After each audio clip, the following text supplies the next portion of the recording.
Sometimes the kindest warning is the one that changes history.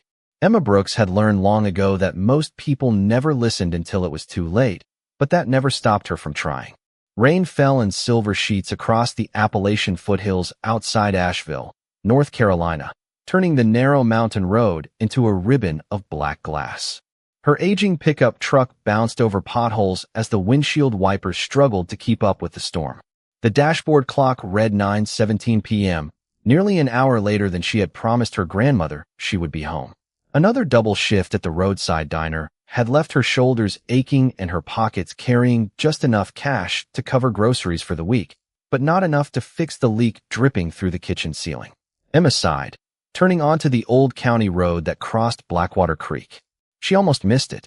A weathered warning sign lay twisted in the ditch, half buried beneath muddy water. Her headlights swept farther ahead, revealing something that made her stomach tighten. The wooden bridge spanning the creek wasn't there anymore. Half of it had collapsed into the rushing water below, leaving only shattered beams hanging over the current like broken ribs. She slammed on the brakes, her truck skidding several feet before stopping safely. "Oh no," she whispered, climbing out despite the cold rain soaking through her denim jacket. The county wouldn't discover this until morning. Anyone driving through the darkness could go straight over the edge. Emma hurried toward the road, searching for anything she could use as a warning. She dragged fallen branches across the pavement and waved her phone flashlight through the rain, hoping its weak beam would catch an approaching driver. Minutes passed. Thunder rolled across the mountains. Then, through the curtain of rain, she noticed someone walking toward the bridge instead of driving. A tall man dressed in a long black coat moved with calm, measured steps as though the storm didn't exist. His dark hair glistened beneath the rain, yet somehow he never seemed hurried. Even from nearly 50 feet away, there was something strangely graceful about him. Something that made the night itself appear quieter around him. "Sir," Emma called, waving both arms. "Please stop." The stranger lifted his eyes toward her. They were an unusual shade of pale gray, almost silver beneath the distant flash of lightning. He didn't answer. He simply watched her. Emma jogged closer, splashing through puddles. "The bridge is gone," she said, breathing hard. "It collapsed. You can't go any farther." The man glanced past her toward the darkness where the bridge had stood, then looked back at her with an expression so calm it almost frustrated her. "You're standing out here in this storm for someone you've never met?" he asked, his voice deep and steady, carrying effortlessly above the rain. Emma blinked. "Well, yeah, I couldn't just leave." A faint smile almost touched his lips before disappearing. "Most people would have kept driving." "Maybe," Emma answered, brushing wet strands of blonde hair behind her ear. "But if I did, I'd spend the rest of my life wondering if somebody got hurt because I didn't stay." For the first time in centuries, Lucian Ashford felt something unfamiliar stir beneath the ancient stillness of his immortal heart. Before another word could be spoken, the mountain groaned. A deafening crack echoed through the valley as the remaining section of the bridge surrendered to the raging creek, collapsing into the roaring water below. Emma instinctively stepped backward, her eyes widening at the sight. She turned toward the stranger, relieved to see him standing safely beside her instead of where the bridge had been only seconds before. "See," she said with a nervous laugh. "I told you." The man looked at the shattered bridge, then back at the young waitress whose only reward for standing in the freezing rain was knowing a complete stranger was still alive. His silver eyes lingered on her a moment longer than they should have, as though committing her face to a memory that would never fade. Emma folded her arms against the cold as the rain continued to fall, surprised that the stranger had not hurried away after escaping what could have been a terrible accident. Most people would have thanked her, climbed into a vehicle, or disappeared without another word. Instead, he stood quietly beside the ruined road, studying the rushing creek below as though listening to something hidden beneath the roar of the water. The silence between them felt strangely comfortable, broken only by distant thunder rolling across the mountains. "You should probably head back," Emma said at last. "The sheriff will close this road as soon as someone reports it." The man slowly turned toward her. "And have you reported it?" Emma gave a small, embarrassed smile. "Not yet. I was too busy trying to keep anyone else from walking into trouble."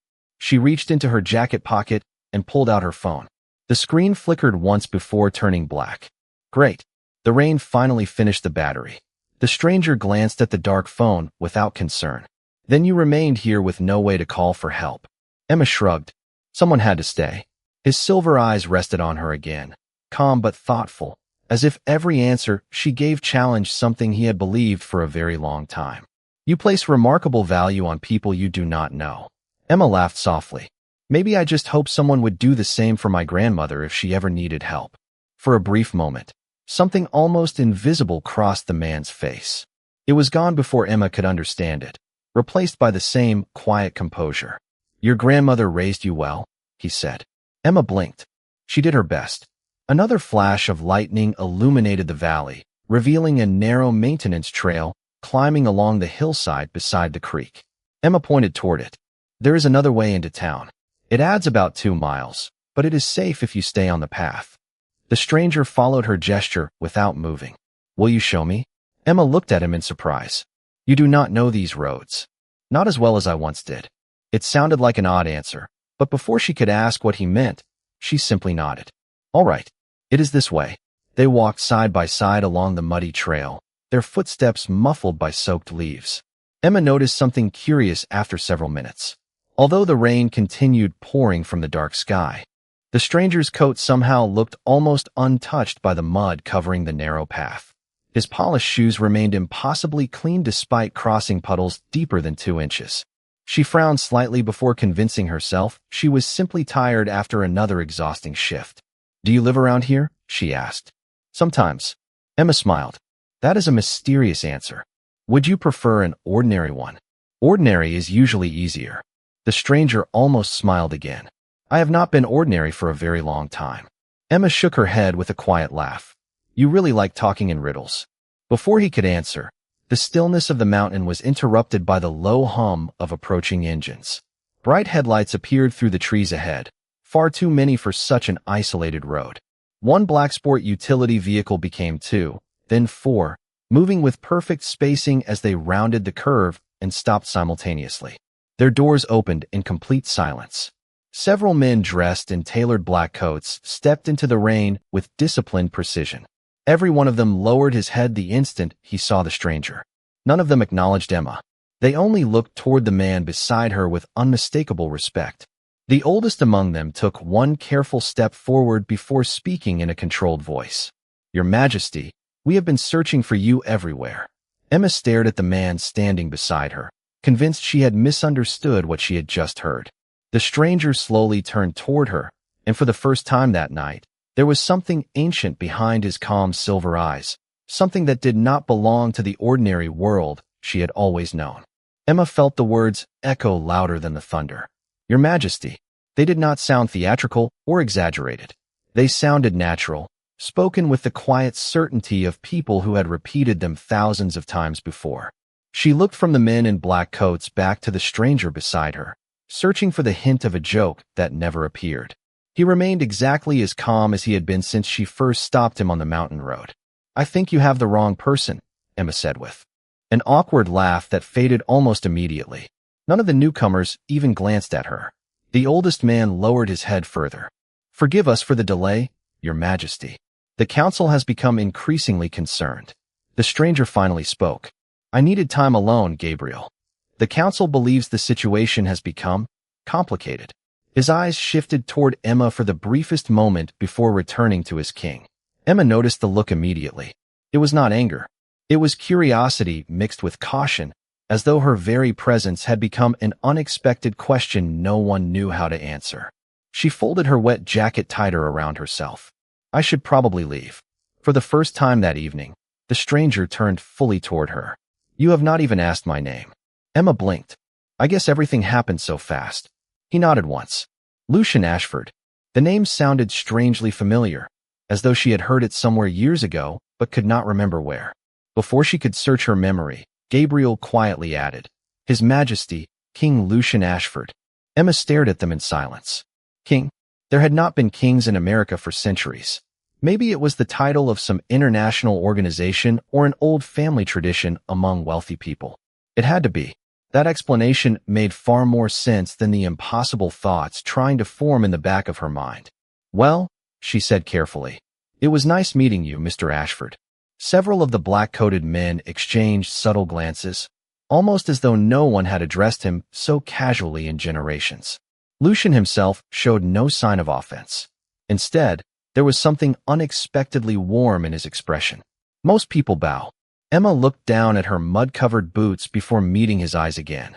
You were a stranger standing in the rain about 20 minutes ago. It would feel strange to start bowing now. For just a heartbeat, absolute silence settled over the mountains. Gabriel's eyes widened almost imperceptibly. Another guard seemed to stop breathing altogether. Then something extraordinary happened. Lucian smiled. It was small, genuine, and completely transformed his face, softening. Features that had seemed carved from cold stone only moments earlier. None of the men around him appeared prepared for it. Emma smiled back without thinking. There. That looks better. Gabriel looked genuinely astonished. Your Majesty. Lucian raised one finger, ending whatever warning his advisor had intended to give. His attention never left Emma. You have given me something unusual tonight. She tilted her head. Directions? Perspective. Before Emma could respond, another sleek vehicle rolled quietly onto the road behind the others. A distinguished woman stepped out carrying a dark umbrella. Her silver hair was gathered neatly beneath a tailored hood, and her elegant posture radiated quiet authority. She approached with measured steps before stopping several feet away. Unlike Gabriel, she did not immediately lower her head. Instead, she studied Emma with thoughtful amber eyes that seemed to notice every detail, from the soaked diner uniform beneath her jacket to the muddy boots and trembling hands chilled by the mountain rain. Finally, she addressed Lucian in a calm voice. Your Majesty, the Council has requested your immediate return. Her gaze shifted gently toward Emma. And I believe they will have many questions about the human who changed the course of your evening. Emma opened her mouth to say that there had to be some misunderstanding, but the words never came. The distinguished woman continued watching her with calm patience, as though she were measuring something far deeper than appearances. Rain drummed softly against the black umbrellas now surrounding the narrow mountain road. The headlights of the waiting vehicles cast long reflections across the wet pavement, turning every puddle into liquid silver. Emma shifted uncomfortably. I really do not know what is happening, she admitted. I only stopped someone from walking onto a broken bridge. The woman gave a slight nod. That is precisely why the council will be interested. Emma frowned. Interested in what? Before the woman could answer, Gabriel spoke carefully. No human has ever altered His Majesty's course on the night of silence. Emma looked from one face to another. The night? Of what? No one answered immediately. Lucian stepped forward instead, his voice steady enough to quiet the entire gathering. That discussion can wait. Gabriel hesitated. Your Majesty, with respect, the council has already assembled. They are expecting an explanation. Lucian's silver eyes remained fixed on Emma. Then they will receive one. Emma noticed something remarkable. Every person present, despite their obvious concern, accepted his words without argument. It was not fear that silenced them. It was trust born from long habit. She had seen restaurant managers demand obedience through loud voices and intimidation. This was different. Lucian never raised his voice. He simply spoke, and everyone listened. The realization unsettled her more than anything else that had happened that evening. Mr. Ashford, Emma began gently, still refusing to call him anything else. If your family is waiting, you should probably go. Several guards exchanged another startled glance at her choice of words. Family, not court, not kingdom. Family. Lucian's expression softened almost imperceptibly. And what about you? I should get home. She smiled apologetically. My grandmother worries if I am late. She is alone? Emma nodded. Ever since my grandfather passed away, we kind of look after each other. Lucian lowered his gaze for a brief moment, as though considering something only he could hear. Then I will make certain you arrive safely. Emma laughed quietly. I appreciate that, but I have survived mountain roads my whole life. Tonight is different. There was no fear in his voice, only certainty. Before Emma could ask what he meant, the elegant woman stepped closer. Your Majesty, forgive my interruption. Lucian inclined his head slightly. Speak, Eleanor. The council's concern extends beyond protocol. She glanced toward Emma once more. The ancient observatory has reported an unexpected reaction. Emma blinked. Observatory. Eleanor continued as though Emma had not spoken. The stone of Vesper illuminated less than 10 minutes ago. Gabriel quietly added. It has remained dark for more than 300 years. Lucian's expression became unreadable. Are they certain? Eleanor answered with one simple nod. Every elder witnessed it. Emma folded her arms tighter against the cold. The conversation sounded less like reality and more like fragments from one of the fantasy novels her grandmother borrowed from the local library. Ancient stones, councils, kings. None of it belonged on a rainy North Carolina back road. She wondered if she had accidentally stepped into the middle of some elaborate historical society gathering. It was the only explanation her mind could accept. Then Eleanor looked directly into Emma's eyes with surprising kindness. Miss Brooks, may I ask you a question? Emma nodded cautiously. When you first saw His Majesty walking toward the bridge, what was the very first thing you felt? Emma thought for a moment before answering honestly. I was afraid he would not hear me in time. Eleanor remained silent. Not because he looked dangerous, Emma continued. Not because he was a stranger. I just did not want anyone to get hurt. Eleanor slowly exhaled. Gabriel lowered his eyes. Around them, the guards became perfectly still. Lucian never looked away from Emma. In that quiet moment, none of them noticed that somewhere beyond the trees, hidden high above the valley, an ancient stone resting inside a forgotten tower had begun glowing a little brighter with every heartbeat. Emma could not explain why the silence that followed felt heavier than the storm itself. Everyone around her seemed to be waiting for something invisible, as though the answer she had given had confirmed a fear that had existed long before she was born. She rubbed her chilled hands together and glanced toward the old pickup truck still parked near the collapsed bridge. I really should get home, she said softly. My grandmother will be pacing the living room by now. Lucian nodded once, but he did not step aside. Instead, he looked toward Gabriel. Arrange an escort. Gabriel hesitated for only a second. Your Majesty, the council specifically requested that Miss Brooks be brought to the Hall of Elders. Emma frowned. I am sorry. They requested what? Eleanor answered before Gabriel could continue. The council believes your presence is no longer accidental. Emma let out a nervous laugh. I work at a diner 6 days a week. My life is almost entirely accidental. No one smiled except Lucian. That is exactly why they will not understand you, he said quietly. Emma looked at him with growing confusion. Understand what? Lucian held her gaze for several long seconds before speaking. You acted without expecting anything in return. Is that supposed to be unusual? She asked. Gabriel answered this time. Among those who seek power, yes. Emma shook her head. I was not seeking anything. I just saw someone about to walk onto a broken bridge. Eleanor's expression softened. That is precisely the part they will question. A cool breeze drifted through the trees, carrying the scent of rain and pine across the valley. Somewhere in the darkness, an owl called once before everything became quiet again. Emma suddenly realized none of the people surrounding Lucian had shown the slightest discomfort from standing in the cold rain for nearly half an hour. Their clothes remained immaculate. Their posture never shifted. Even their breathing seemed strangely measured. She pushed the thought away before her imagination carried her too far. Look, Emma said gently. I appreciate whatever is happening here, even if I do not understand most of it. But I cannot disappear in the middle of the night. My grandmother depends on me. Lucian's expression changed almost imperceptibly. Family has always mattered to you. Of course it has. Then you already understand something many never do. Before Emma could ask what he meant, a small crystal device in Eleanor's gloved hand emitted a soft silver glow. She looked down at it, and for the first time since arriving, genuine concern crossed her composed face. Your Majesty, she said carefully, the hall has convened ahead of schedule. Gabriel immediately understood.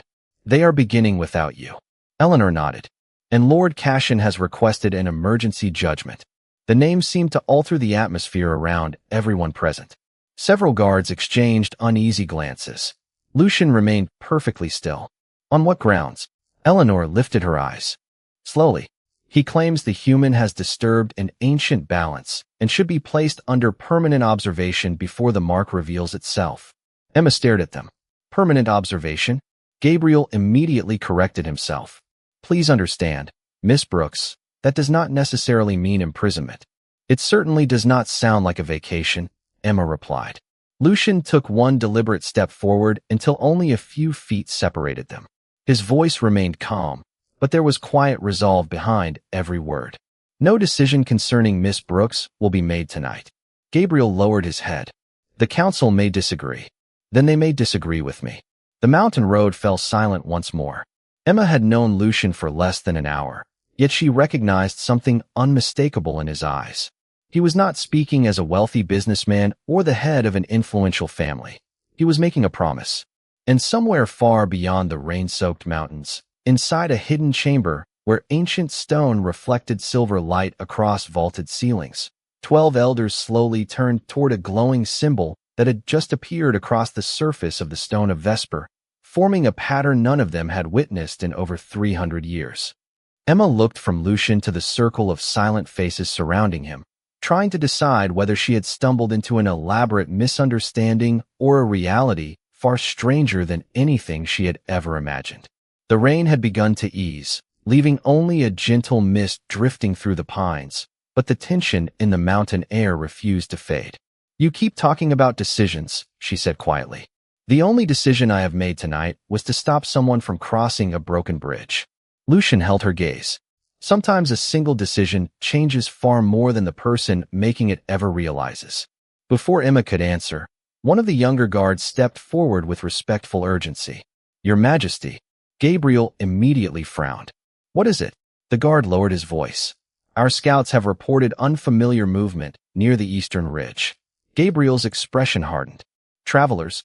"No. They disappeared before we reached them." Eleanor looked toward the dark forest beyond the road. "Someone else knows the stone awakened."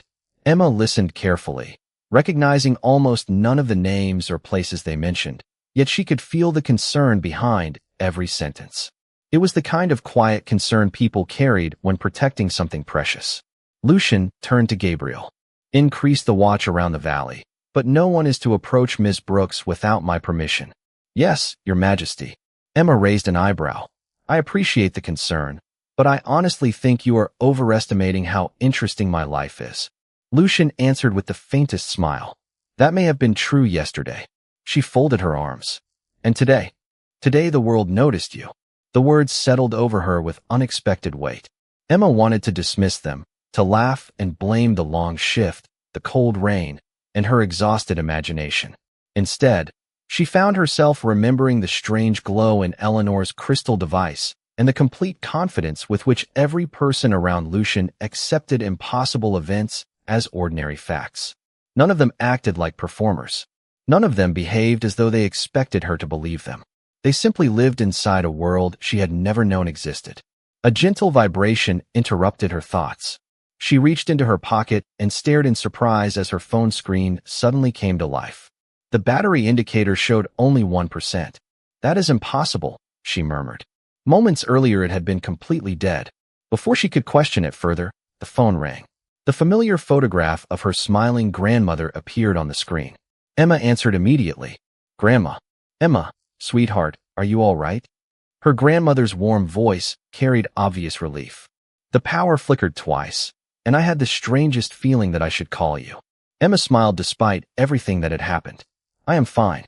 I found a bridge that collapsed, so I stayed to warn people. I will be home soon." "You always stop for everyone else," her grandmother said with gentle affection.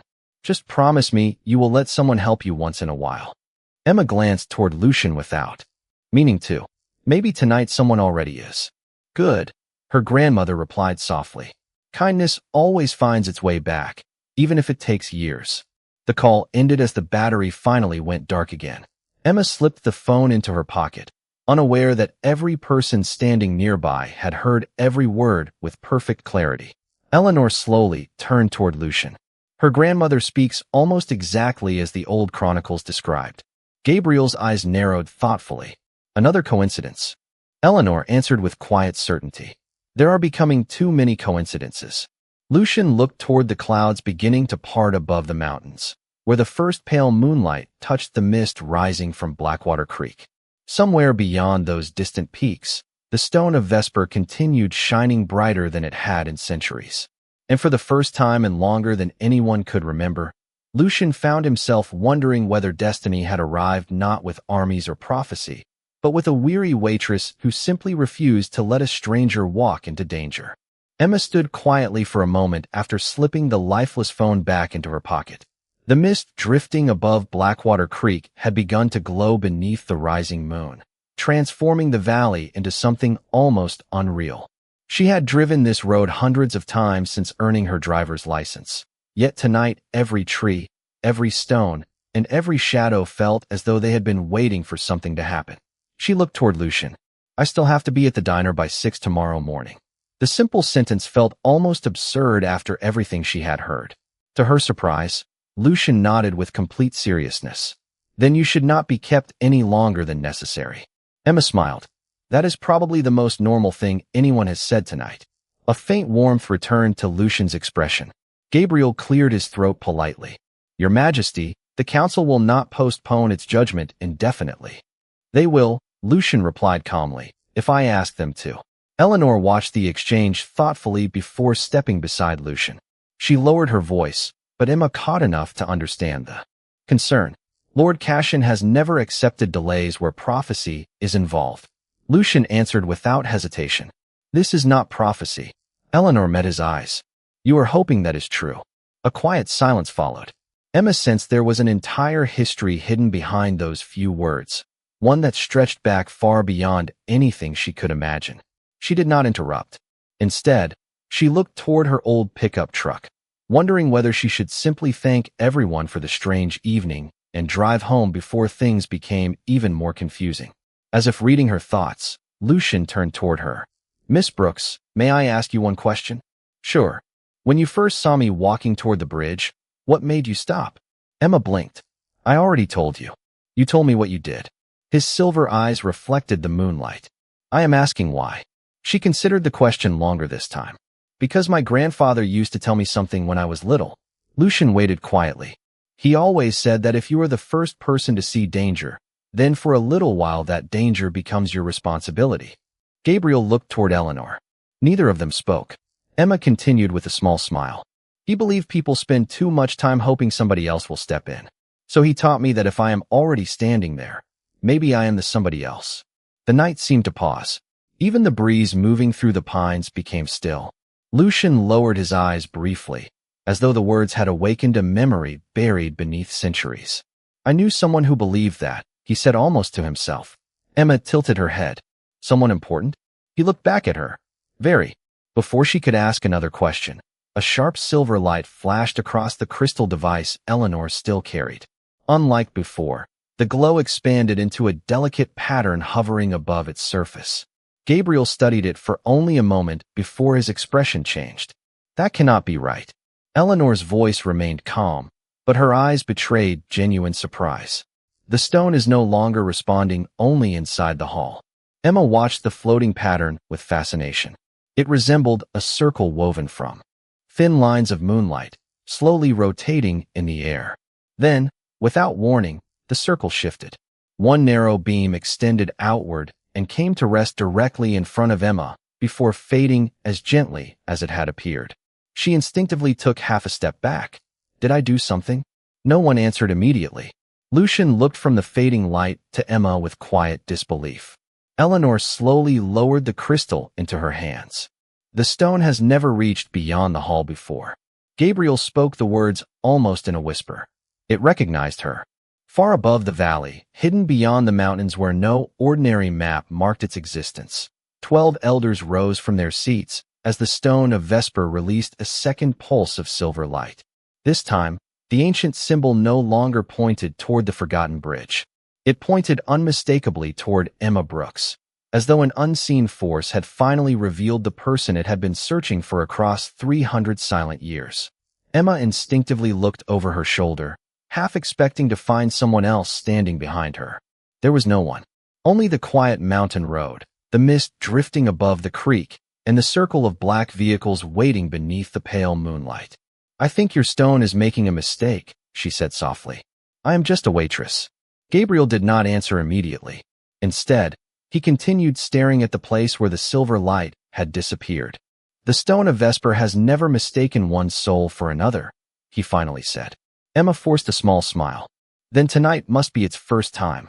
Eleanor slowly closed the crystal device in her hands. If only it were that simple. Lucian stepped toward Emma until only a few feet separated them. You do not have to understand any of this tonight. That is good, Emma replied with a quiet laugh. Because I definitely do not. The laugh eased the tension for a brief moment. Even Gabriel's stern expression softened slightly.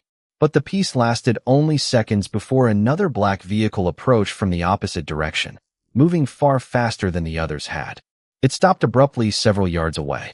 A tall man dressed in a charcoal coat stepped out, carrying no umbrella despite the lingering rain. His silver hair reflected the moonlight, and his sharp blue eyes immediately settled on Emma. He ignored everyone else. So, he said calmly, this is the human. Lucian's expression became unreadable. Cassian. The newcomer inclined his head only slightly. Your Majesty. Unlike Gabriel and Eleanor, there was almost no warmth in his greeting. It sounded respectful only because protocol demanded it. Cassian slowly walked forward, his polished shoes making almost no sound against the wet pavement. Emma noticed that everyone except Lucian subtly shifted their posture as he approached. Not fear. Readiness. Cassian stopped several feet away from her and observed her as though studying an unfamiliar painting. Interesting, he murmured. Emma folded her arms. People usually introduce themselves before staring.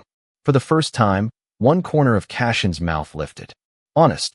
Lucian spoke before the conversation could continue. State your purpose. Cassian finally looked away from Emma.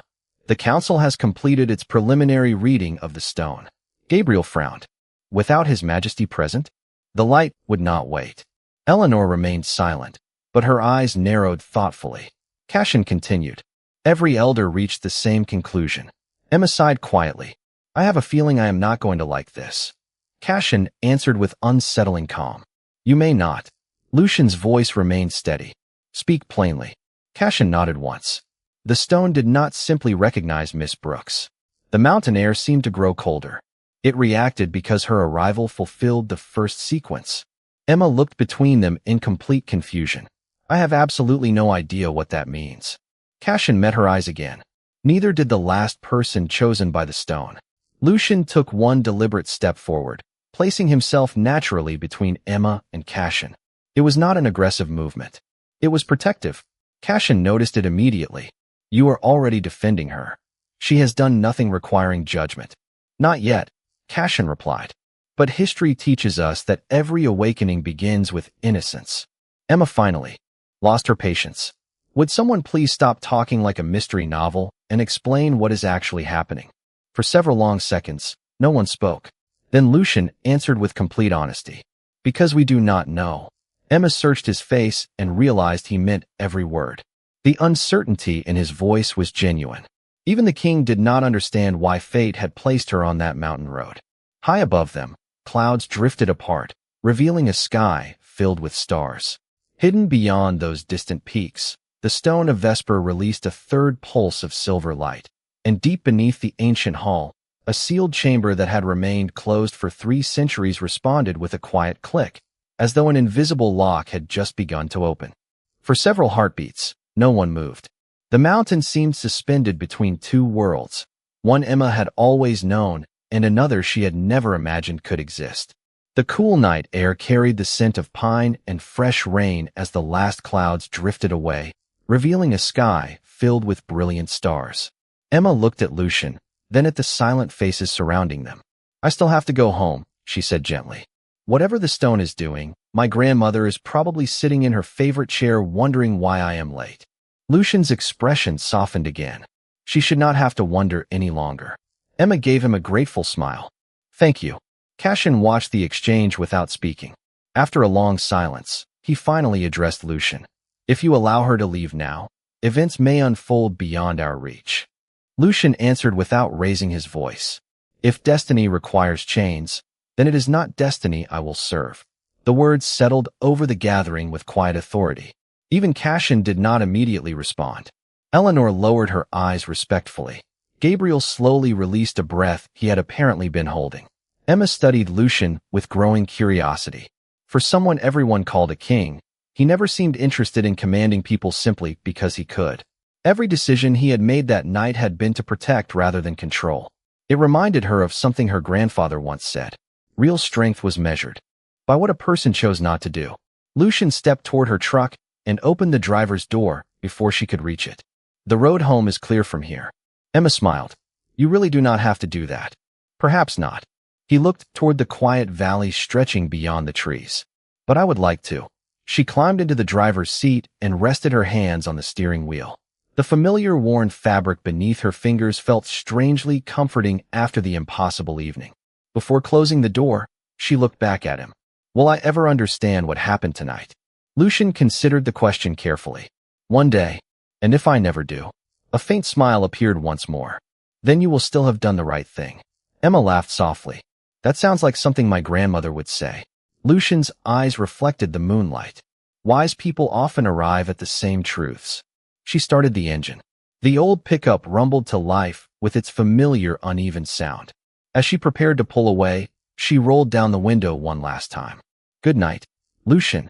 No title, no hesitation, just his name. Around him, the guards remained perfectly silent. Cassian observed the moment with thoughtful eyes, while Eleanor allowed herself the smallest smile. Lucian inclined his head. Good night, Emma Brooks. She drove slowly down the winding mountain road until the taillights disappeared beyond the trees. Lucian remained standing exactly where she had left him, watching the darkness long after the truck could no longer be seen. Gabriel quietly stepped beside him. Your Majesty, shall we return to the hall? Lucian nodded, but his attention never left the empty road. Yes. High above the valley, hidden beyond ordinary sight, the ancient hall stood beneath the silver moon. Deep within its oldest chamber, the stone of Vesper shone brighter than it had in centuries. At its center, a new pattern slowly completed itself, revealing not a crown, nor a throne, nor a weapon, but the outline of a simple wooden bridge stretching across flowing water. Around its edge, forgotten words carved into the ancient stone began glowing one by one until every elder present could read them clearly. The first sequence begins not with power, but with compassion freely given. Silence filled the chamber. 300 years of unanswered questions suddenly carried a new beginning. Miles away, Emma reached home, unaware that as she quietly kissed her sleeping grandmother on the forehead before turning out the kitchen light, a faint silver symbol briefly shimmered beneath the sleeve of her left wrist and disappeared before she could ever notice it, while somewhere beyond the stars, an ancient destiny that had waited through generations finally began to awaken because one ordinary waitress had chosen to warn a stranger about a broken bridge.